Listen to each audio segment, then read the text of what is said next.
जय Hind ladies and gentleman. आफ्का crack SSB master class के जीडी लेक्चरेट स्कैम में मैं दीपाली वर्मा आपका वेलकम करती हूँ। आज हम डिस्कस करेंगे विशाखापट्टनम गैस लीक ट्रेजेडी के बारे में। विशाखापट्टनम, जिसे विजाग भी कहा जाता है, यहाँ एलजी पॉलीमर्स की फैक्ट्री में स्टाइरीन गैस लीकेज की वजह से 11 लोगों की जान जा चुकी है और 5000 से ज्यादा लोग बीमार पड़ चुके हैं और 800 के करीब लोग हॉस्पिटलाइज हो चुके हैं। विशाखापट्टनम इंडिया के आंध्र प्रदेश स्टेट के इस जगह पे लोकेटेड है और एलजी पॉलीमर्स की फैक्ट्री विशाखापट्टनम से 15 किलोमीटर दूर सिटी के आउटस्कर्ट्स पे सिचुएटेड है। एलजी पॉलीमर्स फैक्ट्री 1961 में हिंदुस्तान पॉलीमर्स के नाम से चालू हुई थी। 1978 में इसे मैकडॉवेल्स एंड यूबी ग्रुप के साथ मर्ज कर दिया गया था। 1997 में South Korean based company LG Chem ने इसे टेक ओवर किया और इसका नाम एलजी पॉलीमर्स रखा। लोग रास्ते पर बेहोश होकर गिरने लगे और भगदड़ मचने पे ऑफिशियल्स ने इन्वेस्टिगेट किया। तब समझ में आया कि इस फैक्ट्री से गैस लीक हो रही है। इस फैक्ट्री के 3 किलोमीटर के रेडियस में इस गैस लीक का इफेक्ट देखा गया है।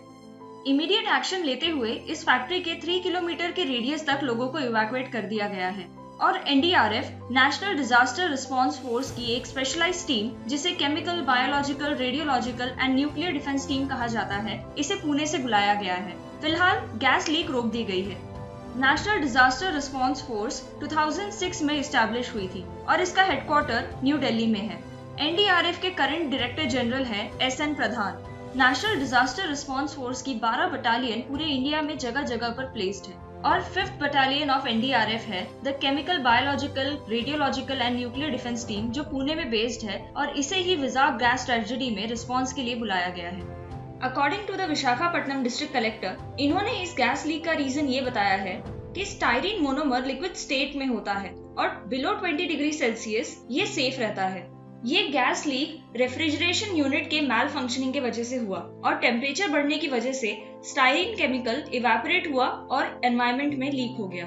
स्टाइरीन गैस एक फ्लेमेबल लिक्विड होता है जो polystyrene, plastic, fibre glass, rubber and latex बनाने के काम में आता है।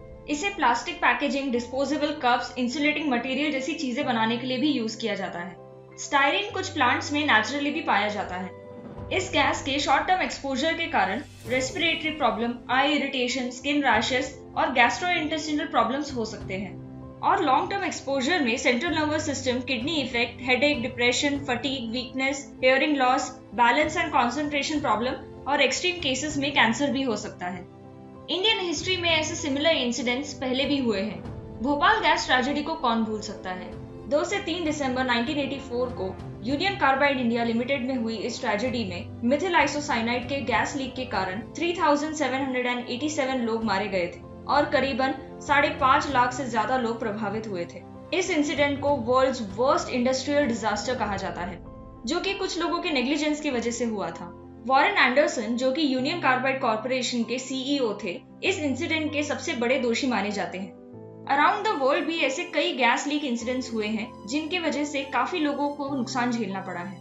ऐसा ही एक इंसिडेंट ईरान में 13 अगस्त 2007 में हुआ था। क्लोरीन गैस लीक होने की वजह से 400 से ज्यादा लोग प्रभावित हुए थे। ऐसे इंसिडेंट्स को रोकने के लिए और काउंटर करने के लिए कई government policies and laws available हैं, जैसे द एनवायरमेंट प्रोटेक्शन एक्ट 1986, जिसके अंतर्गत government safety measures and standard set करती है और इंडस्ट्रियल यूनिट्स का इंस्पेक्शन करती है। फिर है पब्लिक लायबिलिटी इंश्योरेंस एक्ट 1991। ये एक रिलीफ फंड है जो केमिकल एक्सीडेंट्स के विक्टिम के लिए होता है और manufacture, storage and import of hazardous chemicals rules 1989 and hazardous waste rules 2008 hazardous substances के रेगुलेशन पे ध्यान देता है। जो भी इन रेगुलेशंस के बनाए हुए स्टैंडर्ड्स को फॉलो नहीं करता, उसे आईपीसी सेक्शन 304A के तहत गिल्टी करार दिया जाता है और 2 साल तक की जेल हो सकती है। फिर है एक landmark Indian rule, the principle of absolute liability. ये rule MC Mehta versus Union of India 1986 case में बनाया गया था। इस रूल के हिसाब से अगर कोई एंटरप्राइज किसी हैजर्डस या डेंजरस एक्टिविटी में इन्वॉल्व है और उन एक्टिविटीज के दौरान किसी को हार्म होता है, तो वो एंटरप्राइज पूरी तरह रिस्पॉन्सिबल रहेगी और कंपनसेट करेगी उस एक्सीडेंट के लिए। MC Mehta versus Union of India case Shriram food and fertilisers limited complex में ओलियम गैस लीक की वजह से चालू हुआ था। ये इंसिडेंट भोपाल गैस ट्रेजेडी के कुछ समय बाद ही हुआ था, जिसके कारण लोगों में बहुत डर बैठ गया था। इस इंसिडेंट में एक इंसान की जान गई थी और कई लोग हॉस्पिटलाइज हुए थे। अब हम कुछ basic first aid tips for gas poisoning पे ध्यान देंगे। अगर किसी को गैस पॉइजनिंग हुई है तो सबसे पहले उस पर्सन को वहां से निकालिए। अफेक्टेड एरिया में जाने के पहले एक लंबी सांस लीजिए और दूसरों की मदद करते समय अपना मुंह ढककर रखिए ताकि आप वो पॉइजनस गैस इनहेल ना कर लें। विक्टिम की ब्रीदिंग चेक कीजिए और अगर विक्टिम ब्रीथ नहीं कर पा रहा है तो आर्टिफिशियल रेस्पिरेशन दीजिए और इमीडिएटली विक्टिम को हॉस्पिटलाइज कीजिए। ये रीसेंट इंसिडेंट्स हैं, इसलिए पॉसिबिलिटी है कि आपके एसएसबी इंटरव्यू में आपको इस सिचुएशन में रखकर ये पूछा जाए कि अगर आप वहां रहेंगे तो क्या करेंगे।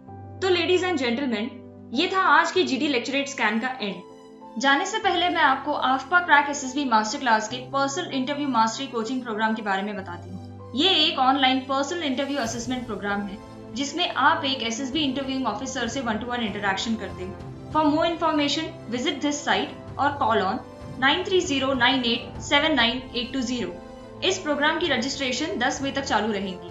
एसएसबी एस्पिरेंट्स के लिए आफ्पा ने एक टेलीग्राम चैनल लॉन्च किया है जहां आफ्पा एसेसर्स डेली एसएसबी ट्रिक्स का डोज देते हैं। अगर आपको कोई भी एसएसबी रिलेटेड क्वेरी या डाउट हो तो आप इस ग्रुप पर आकर अपना क्वेश्चन पूछ सकते हैं। इस ग्रुप का नाम है आफ्पा क्रैक एसएसबी मास्टर क्लास।